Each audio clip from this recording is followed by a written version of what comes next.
Je sais les amis, on avait dit les pépites du mois, on est là pour parler d'autres joueurs, pour parler d'autres choses que du FC Barcelone. Mais là, comment faire? J'ai essayé de trouver toutes les excuses en commentaire, je vous disais non mais Lamine Yamal, il joue au Barça, j'ai pas envie de parler du Barça dans les pépites du mois. Non mais Lamine Yamal, il a pas assez enchaîné avec le FC Barcelone. Non mais Lamine Yamal, il a pas assez de matchs référence au FC Barcelone. Mais là aujourd'hui, j'ai plus d'excuses. Comment faire pour ne pas parler d'un gamin de 16 ans et demi qui est égérie Adidas? Comment faire pour ne pas parler d'un gamin de 16 ans et demi qui porte le Barça depuis 1 mois et demi? Comment faire pour ne pas parler d'un gamin de 16 ans et demi qui sera certainement l'un des espoirs de l'Euro 2024? Comment faire pour ne pas parler d'un gamin de 16 ans et demi qui a une clause libératoire à 1 milliard d'euros? Comment faire pour ne pas parler de la pépite Lamine Yamal?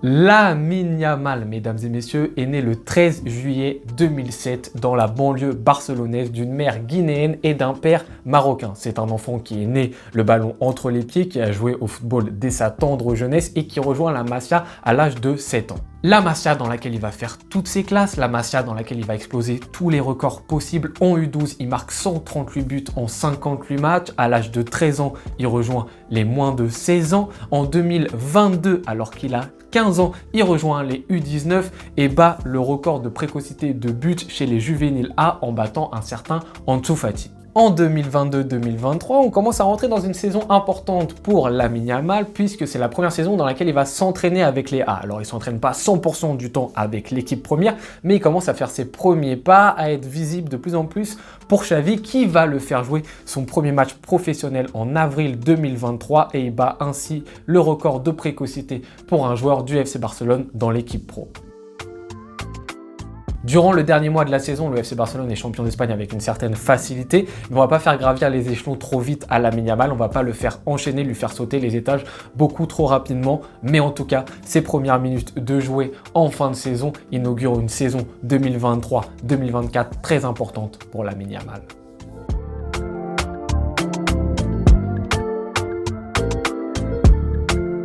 On arrive sur la saison 2023-2024 et Lamine Yamal a un statut de remplaçant au FC Barcelone pour démarrer cette saison, mais quelque chose a changé par rapport à l'année dernière. Ousmane Dembélé est parti du côté du Paris Saint-Germain, ce qui fait que Lamine Yamal est officiellement numéro 2 en tant qu'ailier droit pour remplacer Rafinha. On arrive sur ses premières semaines de saison, ses premières semaines de championnat, ses premières semaines de Ligue des Champions et on a un Lamine Yamal effectivement qui est remplaçant de Rafinha, qui rentre 25 minutes, 30 minutes par-ci, par-là. Mais lorsqu'on le voit jouer, on voit déjà un gamin qui ose, un gamin qui n'a pas peur, qui tente, qui réussit dans les dribbles, qui est entreprenant. Et même à certains moments, on se dit, décidément, c'est peut-être meilleur que Rafinha. Mais on reste patient. On se dit déjà Rafinha, bon, même s'il galère un petit peu, ok, ça fait 1 mois, ça fait 2 mois, ça fait 3 mois qu'il galère, mais on se dit, on reste patient. On va pas l'enterrer tout de suite Rafinha. Et en plus de ça, Lamine Yamal, c'est un gamin de 16 ans et demi. On va pas le faire démarrer des matchs comme ça, n'importe comment, du côté du FC Barcelone, avec autant de pression sur les épaules. Donc, on se calme un petit peu, mais des apparitions quand même de Lamine Yamal qui sont très bonnes, notamment contre Villarreal, il fait une super performance qui lui permettent d'intégrer la sélection espagnole. Après plusieurs questionnements autour de la sélection marocaine ou de l'Espagne, c'est finalement l'Espagne qui remporte le pactole en septembre 2023, Espagne pour laquelle il réalise déjà 4 matchs et a déjà marqué 2 buts. C'est pour vous dire un peu le niveau du petit. Entre-temps, du côté du Barça, il bat aussi certains records. Le record du plus jeune joueur à être intégré dans un 11 type du Barça, le record du plus jeune joueur à faire une passe décisive au FC Barcelone, le record du plus jeune joueur du Barça à marquer un but dans l'équipe pro. Donc tout ça s'enchaîne très vite pour lui et fin décembre, il y a la blessure d'un certain Rafinha. Il y a également Ferran Torres qui n'est plus trop disponible. On est donc sur un Xavi qui n'a plus trop d'autre choix si ce n'est de mettre Lamine Yamal titulaire en tant qu'ailier droit. Lui qui avait fait certaines bonnes apparitions 25-30 minutes, sera-t-il capable d'enchaîner les matchs durant 90 minutes? Et là, on voit un Lamine Yamal qui porte le Barça, littéralement, qui est le seul rayon de soleil dans l'obscurité barcelonaise dans les 30 derniers mètres, qui agit, qui est bon et qui est surtout récurrent dans la performance. Il enchaîne les matchs, il enchaîne les minutes et c'est toujours très bon. Il est actuellement à 3 buts et 6 passes décisives en Liga et on se dit, mon Dieu, mais qu'est-ce qui fait qu'un tel joueur à son âge, il soit aussi important pour le Barça?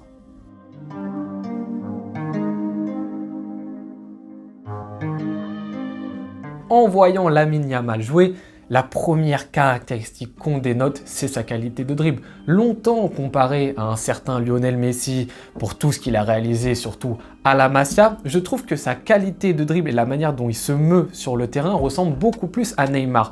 Le type de joueur un peu frêle, un peu élancé, qui a l'air de voler sur le terrain, la manière dont il bouge avec le ballon, je trouve que ça ressemble plus à un Neymar qu'à un Lionel Messi. Mais pour rentrer un peu plus dans le détail des dribbles, on peut s'intéresser en premier lieu aux statistiques qui les entourent. On voit que Lamine Yamal, en termes de dribbles réussis, il est à 3 dribbles réussis par match, ce qui en fait qu'il est dans les 12% meilleurs en Europe dans cette position. Également, c'est le 9e meilleur dribbleur de la Liga depuis ce début de saison, et vous l'avez bien mémorisé, lui, il n'a pas du tout été titulaire sur toute la première moitié de saison, donc c'est quand même phénoménal de son côté. On peut s'intéresser aussi à la distance parcourue par match avec le ballon par Lamine Yamal, et il est à 140 mètres parcourus par 90 minutes, ce qui fait qu'il est actuellement dans les 10% meilleurs à son poste en Europe. On peut finaliser les statistiques en parlant des possessions progressives par match. Lamine Yamal en effectue actuellement 5 par match, ce qui le fait rentrer dans les 17% meilleurs en Europe à son poste. Les statistiques, ça nous permet de voir que Lamine Yamal est performant dans les dribbles. Maintenant, la question qu'on peut se poser, c'est comment ça se fait qu'un gamin de 16 ans et demi soit aussi performant? Surtout qu'on l'a déjà dit, nous sommes en 2024. Les purs dribbleurs sont de plus en plus rares dans le football moderne.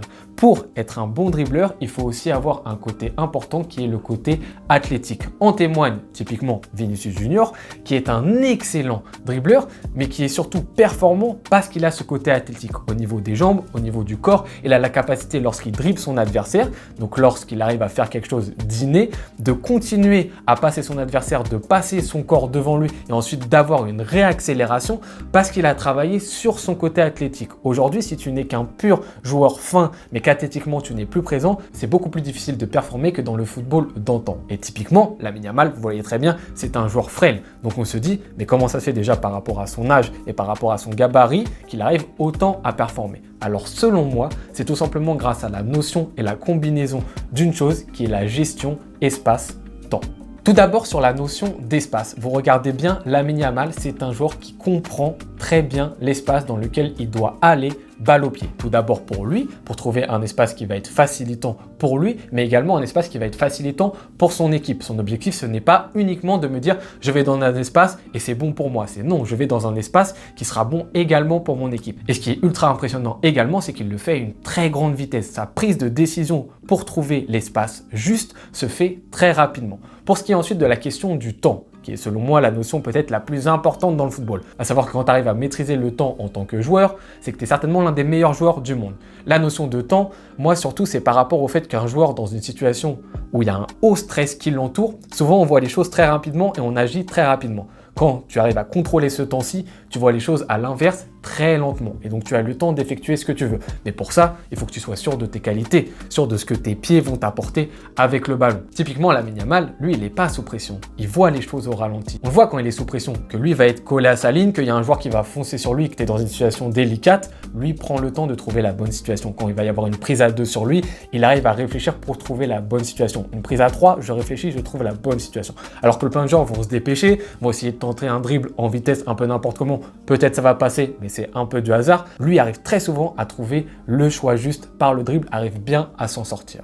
Donc pour moi, cette notion espace-temps, elle est importante pour Lamine Yamal et il la met très bien en valeur à travers un geste assez spécial, c'est le fait de temporiser lors de ses accélérations vers le but. Un certain joueur dénommé Lionel Messi faisait un peu la même chose que lui, c'est-à-dire qu'on le sait, on l'a dit, Lamine Yamal a un peu des difficultés dans le point athlétique. Aussi en termes de vitesse pure, ce n'est pas du tout l'ailier le plus rapide du monde. Mais en ayant conscience de ça, ce que va faire Lamine Yamal, c'est lorsqu'il doit manger de l'espace, au lieu d'essayer de courir avec un gars à côté de lui qui le bouscule, etc., qui physiquement va prendre au bout d'un moment le dessus sur lui, alors peut-être dans une accélération, il va enchaîner comme beaucoup de joueurs le font, il court vers l'espace vide, il essaie un dribble rapide, d'essayer d'être vif, etc., mais des fois c'est un peu de la chance que ça passe ou non. Lui, Lamine Yamal, ce qu'il va faire, c'est qu'il connaît ses défauts, il va temporiser, il va un petit peu attendre son adversaire, attendre que son adversaire passe devant lui pour ensuite redribbler son adversaire. Ce qui va faire en sorte que l'adversaire, cette fois-ci, ne sera plus à ses côtés et jouera la course à ses côtés à l'épaule. Son adversaire, cette fois-ci, sera éliminé, sera à l'arrêt. Donc ensuite, pour revenir sur Lamine Yamal, c'est beaucoup plus compliqué. Et juste ce type d'action-ci,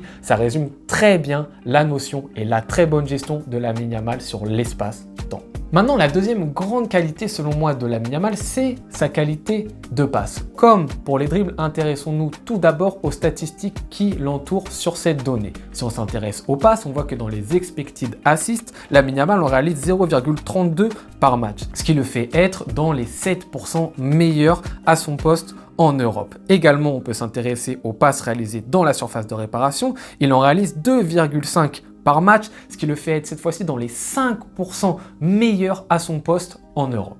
On le remarque très bien ici, Lamine Yamal est un joueur qui performe dans les passes, mais surtout qui performe dans les passes qui comptent. On en a parlé un petit peu la dernière fois avec Savio, qui était un joueur qui est trouvé par Girona dans les 30 derniers mètres. L'objectif de Savio, c'est d'être vraiment très important au moment où il va recevoir le ballon pour faire la différence dans les 30 derniers mètres. Lamine Yamal, c'est un peu la même chose. Dans les passes transitoires du FC Barcelone, les petites passes comme ça, les passes simples, il va être bon, mais sans plus. C'est un joueur lambda par rapport aux joueurs qui jouent le même poste que lui. Il ne surperforme pas. Mais en revanche, pour les passes que je viens de vous citer, les passes importantes dans la surface de réparation et qui vont donner des actions de but, là, monsieur est présent. Il est présent notamment parce qu'il s'est très bien centré, ça j'en doutais un tout petit peu au départ et surtout je me disais par rapport à Rafinha qui a une bonne qualité de centre, il va certainement être un petit peu moins bon en termes de comparaison. La différence c'est que Rafinha c'est un joueur qui centre très vite, il apporte beaucoup de puissance dans ses centres. Il a choisi cette option-ci. Le problème de cette option-ci, c'est que tu perds un peu de précision. C'est-à-dire que pour combiner puissance et précision, c'est très compliqué. Il y a un seul joueur en ce moment qui arrive extrêmement bien à le faire, c'est Kevin De Bruyne. Ça fait 5 ans, 6 ans que c'est le meilleur du monde dans cette catégorie. Ses centres en première intention qui fusent et qui sont ultra précis, c'est hors norme. C'est pour ça que ça fait de Kevin De Bruyne un joueur hors norme. Mais Rafinha, lui, il perd un peu en précision. Des fois, c'est un peu random, ces centres puissants. Lamine Yamal, lui, choisit la solution de la précision pour ses centres et ça marche très bien, capable de faire des centres premier poteau, second poteau qui sont super bien ajustés. À côté de cette bonne qualité de centre, Lamine Yamal a aussi une très bonne qualité technique de passe. On a parlé du côté technique pour ce qui est dribble, mais Lamine Yamal le met aussi en évidence pour le collectif. C'est un joueur qui arrive à trouver des passes dans des petits espaces, des passes qui coupent des lignes, des passes entre les joueurs et surtout on le remarque à travers une passe que je vais appeler la passe coupée de Lamine Yamal, qui est une passe qu'il arrive à exécuter lorsqu'il est excentré, très souvent sur sa ligne ou un petit peu dans le demi-espace droit, et il va transmettre sa passe à un joueur qui va faire un appel au premier poteau adverse. C'est-à-dire que c'est une passe qui va couper un peu la défense, elle est très souvent à ras de terre, mais également peut être un petit peu en hauteur, et c'est une passe qu'il exécute parfaitement. Une passe qui montre que c'est un joueur aussi très intelligent dans ses décisions, et qui montre qu'il a une très bonne notion du timing et de la lecture de jeu. Pour conclure sur les deux grosses qualités de Lamine Yamal, les dribbles et les passes, ce qui est le plus impressionnant, c'est qu'il arrive à allier ça avec un gros QI football, une grosse maturité et un grand calme. C'est ça le plus impressionnant, c'est qu'il arrive à 16 ans et demi à être comparé à des joueurs qui ont 10 ans de plus que lui, à des joueurs de 26 ans. Et c'est pas normal. Et surtout, le plus impressionnant, c'est qu'il fait très souvent les choix justes. Est-ce que je vais faire un dribble intérieur pour aider mon équipe? Un dribble extérieur par rapport à mon adversaire, par rapport à l'espace que j'ai? Est-ce que je vais donner la passe dans ce timing? Est-ce que là, je vais plutôt temporiser? Lamine Yamal, 8 fois sur 10, c'est le bon choix qu'il fait. Et c'est ça le plus impressionnant. C'est ça qui nous a le plus impressionné, nous, supporters du Barça, quand on l'a vu. C'est qu'on était là en mode, mais ok, il est fort. Ça arrive, des joueurs qui sont talentueux, ils sont jeunes, ils sont virevoltants, ils ont une capacité de dribble, ça arrive. Mais derrière, ils font souvent les mauvais choix. Et on est là, on est émerveillé de les voir, mais on se dit, ok, il faut prendre en maturité. Lui, à son âge, il fait très souvent le choix juste. Et c'est ça, selon moi, le plus impressionnant du côté de Lamine Yamal. Et maintenant, la seule question qu'on se pose, c'est, mais quels sont ses axes d'amélioration ?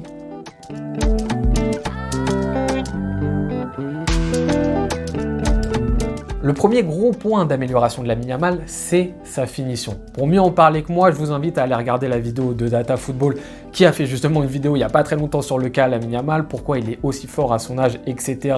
en donnant surtout un aspect très statistique autour du joueur et notamment, il parle de ce petit problème de finition. Mais moi, juste pour vous dire, de tous les joueurs dont j'ai parlé en pépite du mois, très souvent le premier problème, c'est la finition. Oui, ce sont des jeunes joueurs, bien évidemment que c'est un des problèmes les plus récurrents pour des joueurs jeunes, d'autant plus pour un jeune de 16 ans et demi.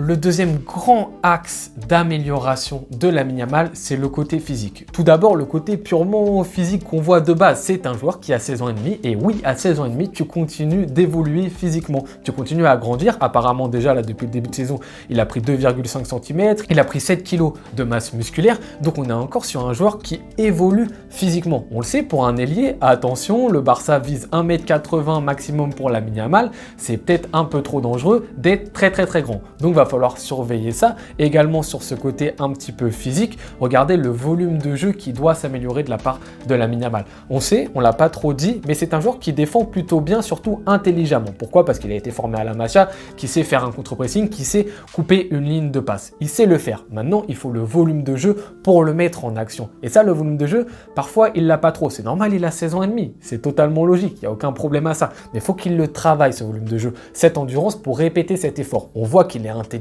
là-dedans, dans l'aspect défensif. Maintenant, il faut le mettre en avant, il faut le mettre en valeur à travers un volume de jeu qui se travaille. Donc, les deux gros axes d'amélioration pour Lamine Yamal, selon moi, sont la finition et le travail sur le volume de jeu. Mais ces axes d'amélioration, ils sont surtout focalisés sur le terrain. Et on le sait, Lamine Yamal, il est amené à être une star du football international. Et il y a plein d'autres choses à prendre en considération pour sa progression future.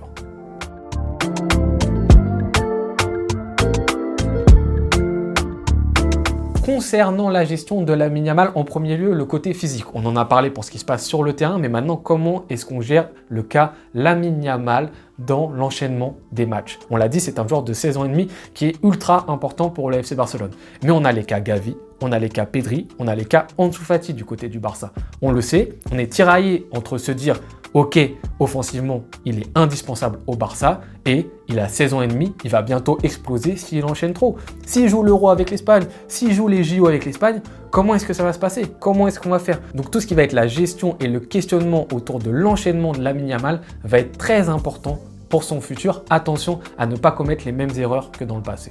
Et ensuite, le second aspect de la gestion qui est très important, c'est surtout autour de l'entourage et de comment va évoluer Lamine Yamal avec toute cette pression qui va arriver sur lui. On l'a vu très récemment pour le choix Maroc-sélection espagnole, il y a eu quelques bisbis, il y a eu des coups bas un petit peu, on a vu Lamine Yamal avec le maillot du Maroc, le père aussi qui jouait un certain rôle, c'était pas très clair. Donc on va voir comment ça va se comporter par la suite. Il a rejoint le clan Mendes à l'été 2023, on sait comment Mendes fonctionne.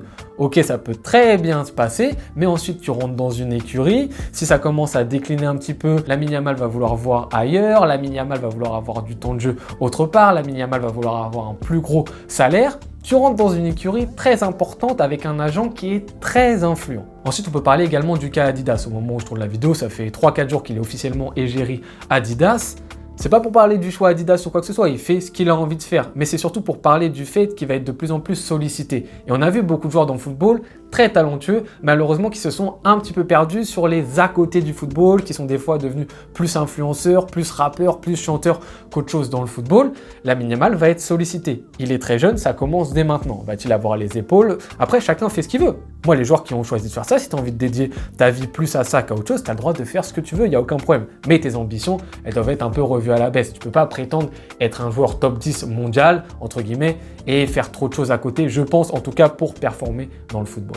Et ensuite, pour conclure sur l'aspect gestion de Lamine Yamal, tout ce qui est question de contrat, on le sait, là, il a un contrat jusque 2026, on l'a fait signer en 2023, on n'a pas le droit sur les joueurs qui sont mineurs de faire des contrats de plus de 3 ans. Le Barça a déjà en tête, lorsqu'il sera majeur, justement, de lui faire signer un contrat jusqu'en 2030, clause libératoire à 1 milliard d'euros. Mais on l'a dit, il a rejoint l'écurie Mendes, comment ça va se passer? Est-ce que le club va avancer? Est-ce que le club va régresser entre-temps? Va-t-il vouloir toujours performer au Barça? Va-t-il être un joueur qui va dédier toute sa carrière au FC Barcelone? Comment est-ce que tout ça va se passer? Il n'a que 16 ans et demi, il peut se passer 1 milliard de choses, sa carrière peut être ultra longue, donc ça va être aussi à surveiller de très près ce qui va se passer contractuellement pour Lamine Yamal.